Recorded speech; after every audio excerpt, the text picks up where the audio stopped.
The air in the gallery was the most expensive kind, tasteless, odorless, and utterly silent. It was the kind of silence that wasn't an absence of noise, but a carefully curated presence, designed to make you feel poor and uncultured. I hated it. I was leaning against a white wall in a white room, nursing a glass of something bubbly that cost more than my weekly grocery bill. A favor for Director Finch. He'd called it a cultural obligation. I called it a special kind of hell. The event was the unveiling of the city's latest art world messiah, a man named Silas Vale. They called him a chrono-artist. His big trick was creating paintings that allegedly interacted with the viewer's memories, shifting and changing based on their personal timelines. The crowd of socialites and art critics cooed and gasped, pretending to see their childhoods reflected in the swirling, shimmering colors of the canvases. I just saw a clever grift, a high-tech application of quantum reactive pigments designed to prey on nostalgia. Charlatanism elevated to fine art. Vale himself, a man with haunted eyes and a flair for the dramatic, was holding court in the center of the room. He spoke of art not as a static image, but a dialogue with time itself. I'd had enough dialogues with time. It was a terrible conversationalist, mostly just talking about decay and endings. I slipped out before anyone could ask me what I thought of the art. My thoughts weren't for sale. The next morning, my comm unit buzzed. It was the precinct this time. The name on the file made the hair on my neck stand up.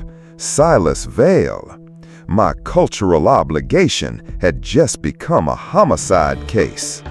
Vale's private studio was in a renovated warehouse down by the old industrial canals, a place where the air still tasted of rust and forgotten industry. The contrast with the pristine gallery from the night before was stark. This was a place of work, a chaos. Canvases of all sizes were stacked against the walls. The air was thick with the smell of turpentine, ozone, and something else. A faint electric crackle that tickled the back of my throat. Temporal static. Silas Vale was in a large, worn armchair in the center of the room, positioned as if he was admiring his own work. But his head was slumped to one side, his jaw slack. And his body. I've seen things in this line of work. I've seen bodies shattered by kinetic force and dissolved by quantum events. This was new. Vale looked like a dried-out husk. His skin was thin and translucent, pulled taut over his bones like ancient parchment. His hands, which I'd seen gesturing so elegantly just last night, were now garnered claws. Dr. Evans was already there, her face a mixture of clinical fascination and outright disbelief.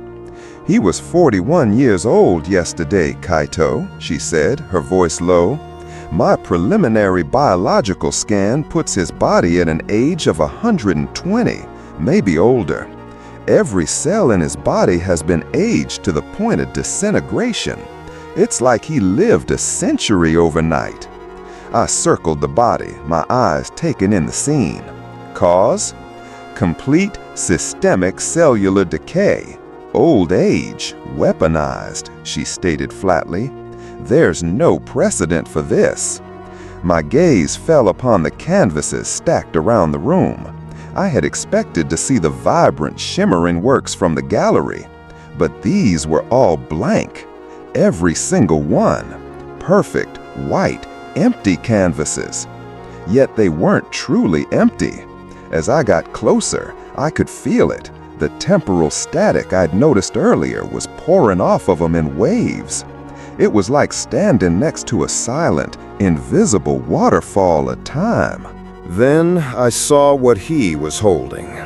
Clutched in his withered right hand was a paintbrush, but it was no ordinary brush. The handle was a complex assembly of wires and power conduits. The tip wasn't made of bristles, but of a milky crystalline structure that seemed to pulse with a faint internal light. It was a tool, a weapon. On a workbench cluttered with strange devices and half-finished electronics, I found his journal. It wasn't a diary, it was a lab notebook. The pages were filled with frantic scrawls and complex equations. I saw phrases that made my blood run cold. Temporal transference, borrowed timelines, life quantum extraction. Silas Vale hadn't been painting with pigments, he'd been painting with time itself. His notes laid out the horrifying theory. His crystalline brush was a temporal siphon. It didn't just capture the image of a subject's memory. It was designed to isolate that moment in their past and pull the raw temporal energy from it. He was literally stealing moments, siphoning years from his subjects' lives to be painted onto his canvases. The blank canvases weren't empty. They were saturated with stolen time, invisible to the eye, but radiating a chaotic energy. It was the perfect crime. How do you report a stolen yesterday? The file on Vale listed his patrons. There were a dozen wealthy clients, but one name appeared more than any other, underwriting his entire studio: Elara Vance. A socialite, an heiress, a permanent fixture on the city's list of most beautiful people for the last 2 decades. I paid her a visit. Her penthouse was a sterile white box overlooking the city, a place so clean it felt like no one actually lived there. Elara Vance was flawless. Not a line on her face, not a hint of age in her bright, clear eyes.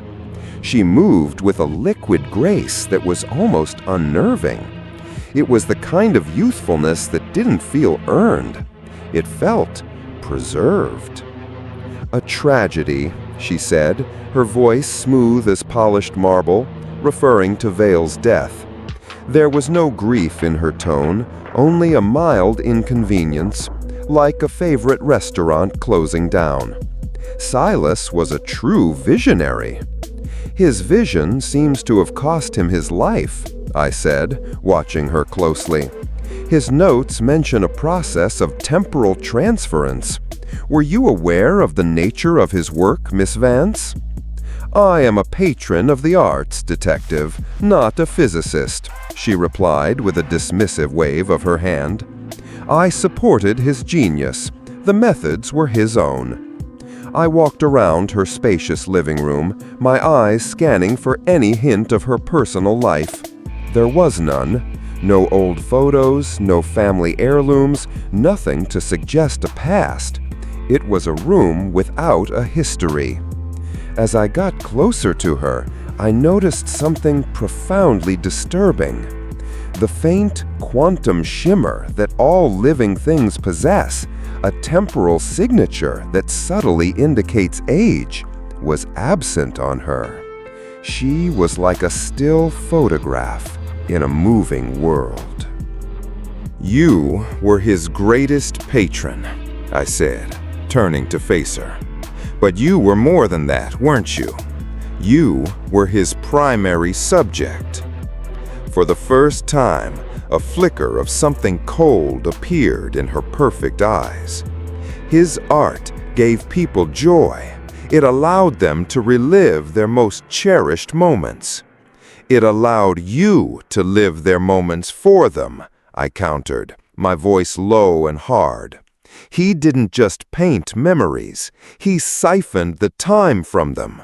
He stole days, months, years from his subjects to fuel his art, and to fuel you, to keep you like this, perfect, timeless, an ageless masterpiece built from stolen yesterdays."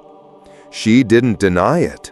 She simply smiled, a chilling, empty expression. "Art requires sacrifice, detective." In that moment, I saw the whole ugly picture.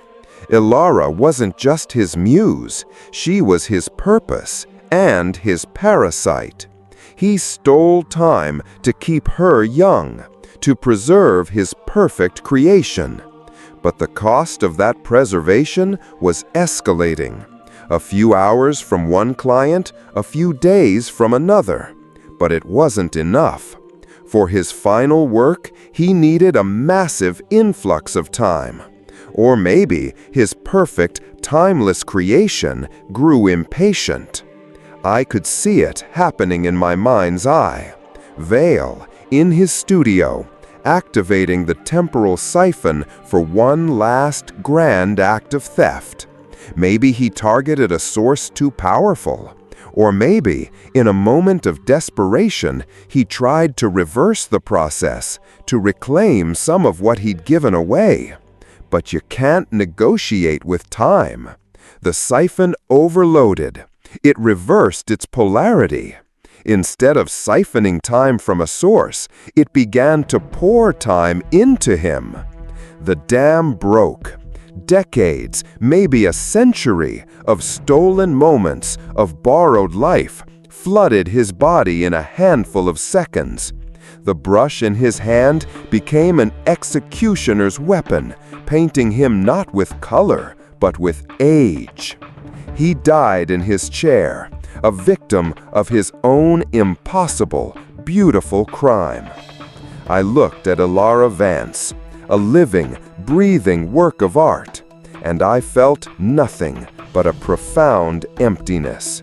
She hadn't laid a hand on Silas Vale. She would walk free, but she was a ghost, haunting the present, built from the stolen lives of others. The case was closed. There was no murderer to find. There was only a quiet penthouse, a studio full of blank canvases, and the horrifying realization that the most valuable thing a person owns is their past, and some people are willing to kill it, to steal it. The truth is a flickering candle in the dark. If you want to help us keep it lit, share this file. Subscribe for the next case.